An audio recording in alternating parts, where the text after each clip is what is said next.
Mwaniriza bawala bange ne batabani bange mwena abekumira ku senga face to 56 olwaleero nekindese kuva ndowooza jjo waliwo ka video akayitingana ku TikTok ndowooza ne ku YouTube kuno ndabyeko abakoze videos nga boogera ku ky'omwana muwala eyakozesa cucumber mbu n'amulaalira oba n'amumenyekeramu. Nalabye controversial oba kaŋŋambe ebintu ebikontana oba ndabye bu videos nga bungi nga waliwo agamba tekisoboka muntu kozesa cucumber n'amumenyekeramu, abalala bagamba kisoboka, abalala bagamba tekisoboka, buli omu ng'awa opinion ye kw'eno ensonga. Nze no njagala kwogera bwe nti gwe kadama ali eyo oba gwe omuwala ali eyo ng'okozesa ebintu bino, toys zino si nnungi, nze nziyita toys. Nze nga singa nziyita sexual toys oba sex toys, ebintu bye tukozesa okwetuusa ku ntikko oba okwetuusaako essanyu ly'ensi bwento bwe ndiyita, teri atabyagala. Naye munnaye si kirungi ebiseera ebisinga kukozesa bintu bino. Abazungu basobola n'obikozesa omwami n'omukyala ne baspicinga up relationship yaabwe, era osobola naawe obikozesa bw'oba nga tobikozesa regularly. Masturbation si kintu kibi okikola, naye ate kibi bw'ofuuka addict waakyo.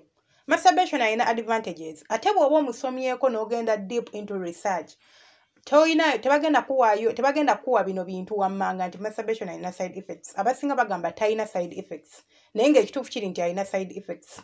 Kiringa n'okuba nga mwezina nnyo oba too much sex, abasinga mu bitabo bagamba tekirina side effects.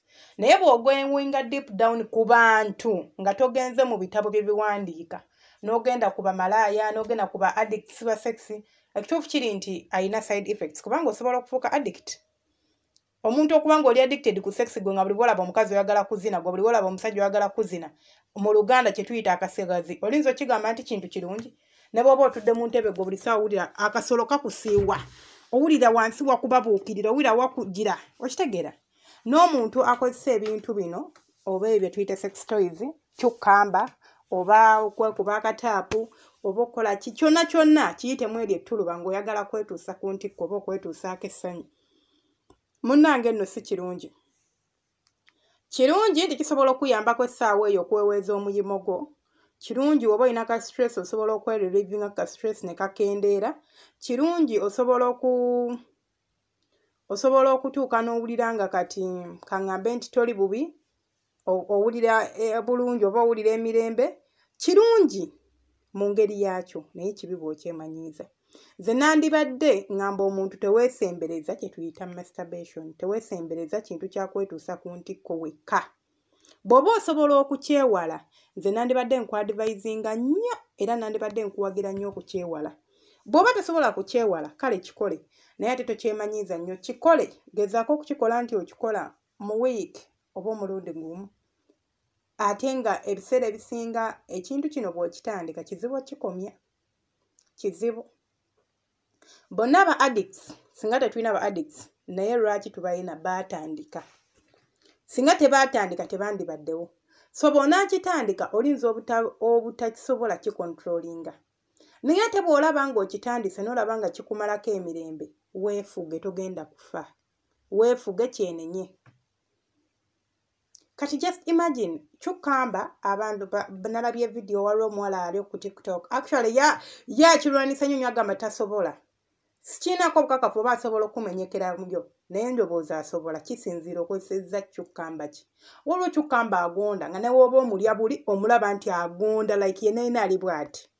Kati olina omuyimo gwo gukusibwa, oli muli weefokota. Wano nalabako ka video k'omwana omuwala yali yeesonseka. It has been like 2 years back. Kiyiseeko ebbanga, yali yeesonseka omulawo era yali mu kiyumba. Imagine omulawo. Kati amaanyi ge yali akozesa nga yeesonseka omulawo. Just imagine singa yadamaginga cervix ye. Ekisooka bwe tuba mu kiyumba bw'ofuna obuzibu, tekigenda kwanguyira gamba nti ogenda mu ddwaliro. Waliwo ekizibu ky'ofuna ng'oli waka, ng'ogenda kutambula ogende mu ddwaliro okinnyonnyola omusawo nga teweetiiriridde, kubanga togenda kuinvolvinga mu third party oba muntu wa kusatu.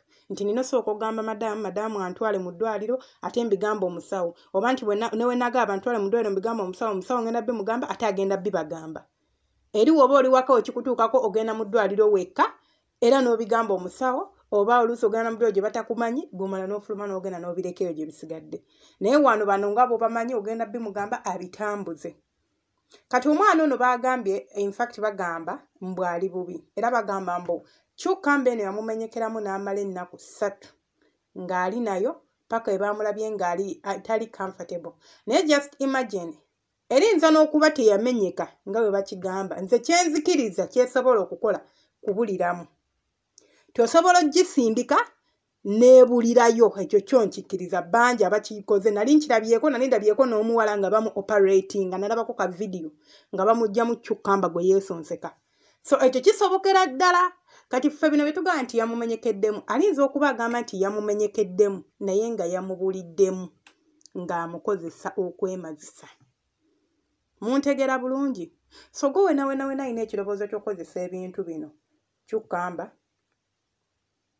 oba tugambe kyonna ky'oba okozesa kwekuba lupiira. Okwekuba olupiira sikulinaako buzibu. Kweza obuzibu kye nina ku lupiira nti omusino gw'obeera ogwo olina amaanyi g'ogateekako.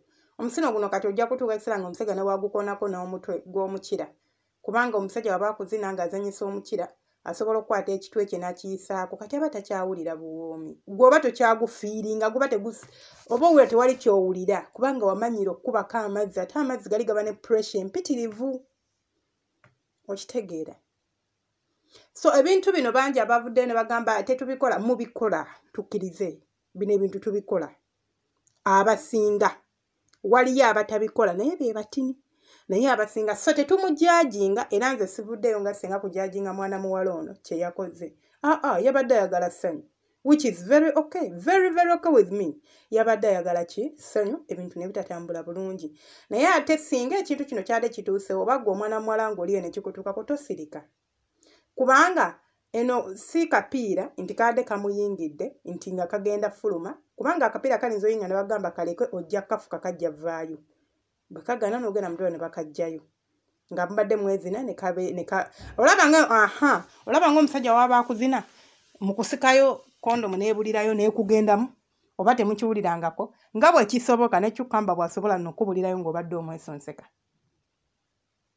Osobola omwesonseka n'abulirayo n'ogezaako okumuggyayo n'agaana. Naye oyo y'oba olina kugenda mu ddwaliro ne bakulongoosa. Baati balina kyakukola. Kali akapiira basobola okukasikayo nga bakuwe basize ne bakugaziya eno wansi bwe bati gayina koloje ne bateekayo ebyuma ne bakasikayo nga bwe bajjamu omuntu olubuto. Naye kati eno cucumber baba balina kusala busazi kuba tebamanyi wa gye bayalaze. Ebiseera ebisinga bakola scans ne bajjamu. Nakirabako nga bakikola mu kavidiyo akamu nga bajjamu omuwala cucumber. So sigambye nti kisobokera ddala. Wabula tetumujajinga, tumusabire Katonda amusuuse bw'abanga kyamutuuseeko nga kituufu. Bwe kibanga si kituufu mmwe abakikozesa mwegendereze kubanga kituufu asobola okera ku makya nga yeggwe gwe kituuseeko nga cucumber yakubuliddemu. Oba karoti mukozesa ebintu byammwe oba bbiriŋŋanya byonna bye mukozesa okwesonseka. Naye nze nandibadde nkwadvisinga omanyi ekifo kino mukiraba kiri so delicate.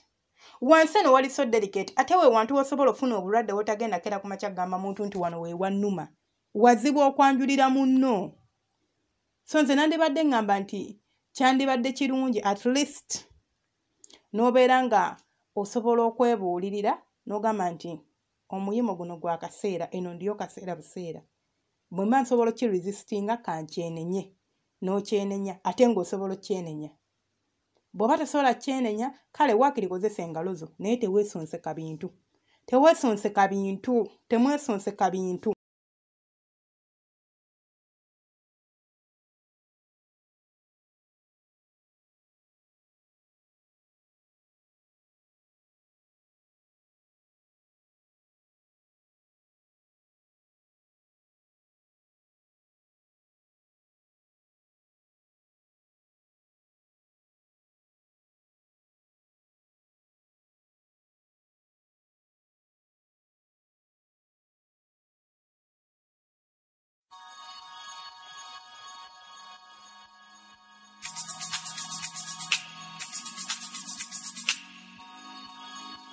Yeah.